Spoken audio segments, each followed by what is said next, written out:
दोस्तों नमस्कार, मैं हूं Rajneesh Kumar PVR aquaculture farm से। कैसी मेरी पीवीआर एक्वा फैमिली, होप सब इंजॉय कर रहे होंगे। सब ने स्टॉकिंग स्टार्ट कर दी होगी, सब ने अपना वाटर फिलिंग स्टार्ट कर दिया है। और नई क्रॉप, लास्ट ईयर कोरोना का काफी इम्पैक्ट रहा है, लेकिन इस ईयर सबकी एनर्जी बड़ी हाई है। और जब कोल्ड सीजन था तो लोगों ने काफी एजुकेशन ग्रास्प करने पे काफी टाइम लगाया है।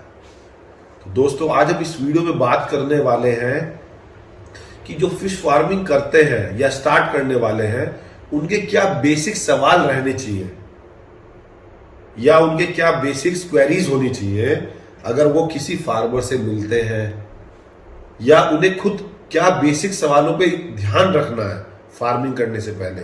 अगर वो इन सब क्वेश्चनों को ध्यान में नहीं रखेंगे तो वो बहुत बड़ा नुकसान उठा सकते हैं। तो बने रहिए अपने पीवीआर एक्वा यूट्यूब चैनल पर, इस वीडियो को एंड तक जरूर देखिए। और मैं आपको कुछ आज 8-10 क्वेश्चन बताने वाला हूं कि जो बहुत ही बेसिक सवाल हैं, ये किसी भी बिगिनर एंटरप्रेन्योर के दिमाग में आने चाहिए फिश फार्मिंग करने से पहले। सबसे पहले हमें क्या ध्यान रखना है, हम जो फार्मिंग कर रहे हैं कौन सी पद्धति में करना चाहते हैं। सबसे पहले आपको पद्धति का चयन करना है।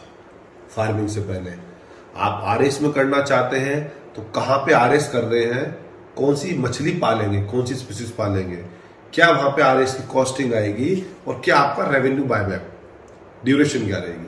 आप बायोफ्लॉक में कर रहे हैं तो आपके यहाँ रिक्वायरमेंट आपकी लोकल मंडी की किस साइज की है। अगर आपने होमवर्क नहीं करा मछली पालन करने से पहले तो दोस्तों आप अच्छे सक्सेसफुल फार्मिंग नहीं कर पाएंगे और 1 साल बाद आपको पछतावा होगा। इस वीडियो का बनाने का उद्देश्य ये है, कुछ बेसिक्स आपको मैं कुछ टिप्स बता पाऊं। आपने पद्धति सिलेक्शन करना है। आपने अगर पॉन्ड फार्मिंग कर रहे हैं तो आपको सबसे पहले लैंड का सिलेक्शन करना है कि लैंड कैसी लेनी है, आपको सोइल किस टाइप की होनी चाहिए। दूसरा आपको सिलेक्शन करना है आपका स्टेशनरी पानी है या फ्लोइंग वाटर है, क्योंकि मछली पालने के लिए अगर आप पॉन्ड फार्मिंग कर रहे हैं तो आपको 2 चीजें ही चाहिए, सोयल और वाटर। और वो दोनों ही अगर नहीं है या प्रॉब्लमेटिक है तो मछली ग्रो कैसे करेगी, तो आप सक्सेसफुल फार्मर कैसे बनेंगे, नहीं बन पाएंगे। तीसरा, जो अगर आप पॉन्ड फार्मिंग कर रहे हैं तो हमें उसकी डेप्थ क्या रखनी है। आप आरएस लगा रहे हैं तो आपको कितने मीटर क्यूब डेंसिटी कैपेसिटी का लगाना है। बायोफ्लॉक लगा रहे हैं तो किस मीटर का आपका टैंक का डाया होना चाहिए, वो रेक्टेंगुलर है, सर्कुलर है। क्योंकि आपको जो भी ये पानी का वॉल्यूम जानने के लिए हमें डायमेंशन पता होनी चाहिए। आपने 1 एकड़ का पॉन्ड बनाया है या 1 हेक्टेयर का पॉन्ड बनाया है, उसमें कितना पानी आया, क्योंकि पानी के वॉल्यूम से आपकी स्टॉकिंग डेंसिटी डिसाइड होगी। किसी के कहने से एक टैंक में 40,000 मछलियां नहीं पलेंगी, किसी के बोलने से 1 एकड़ में 1 लाख मछलियां नहीं पलेंगी।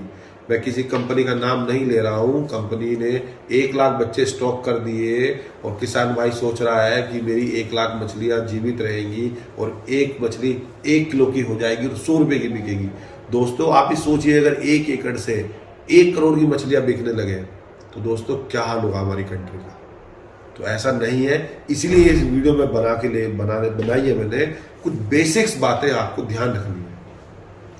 स्मॉल छोटे छोटे पॉन्ड अगर आप बर्तन पॉन्ड कर रहे हैं ना करें, वो केवल किसान के लिए है, किसी बिजनेसमैन के लिए नहीं है।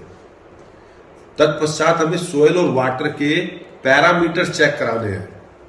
भाई जो हमारी मछली के लिए अनुकूल है, अगर वो पैरामीटर ही डिस्टर्ब है तो आप मछली पालोगे कैसे।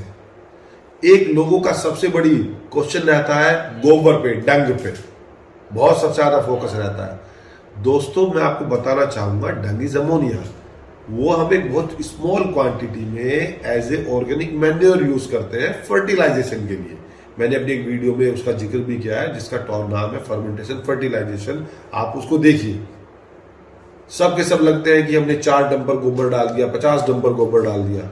दोस्तों उसकी कॉस्ट है, हर चीज कॉस्ट है। आप ये देखिए उसका डालने से क्या बेनिफिट है और क्या नुकसान है। जो डंग है वो खुद वेस्ट है, waste management is best management, I agree. लेकिन वो वेस्ट अगर आप अमोनिया भी है, ये भी हमें ध्यान में रखना है। हमें पूरे अपने हैबिटेट, पूरे एक्वाकल्चर में अमोनिया कंट्रोल करना, और आप अमोनिया ऐड कर रहे हैं तो वो अच्छा नहीं होगा हमारी मछली के लिए। हमने वाटर वॉल्यूम इसलिए जाना कि फिश स्टॉकिंग कर पाए। एक लोगों की सबसे ज्यादा क्वेश्चन रहता है, पता करते हैं मछली बीमार होगी तो हम कैसे जानेंगे। उनका क्वेश्चन वाजिब है, तो उन्हें कुछ बेसिक्स, उसके फिजिकल बिहेवियर और उसका क्या चेंज है, हो रहा है फिजिकल चेंज, हमें कुछ बेसिक्स पता हो तो हम जज कर पाएंगे मछलियां बीमार क्यों हो रही है।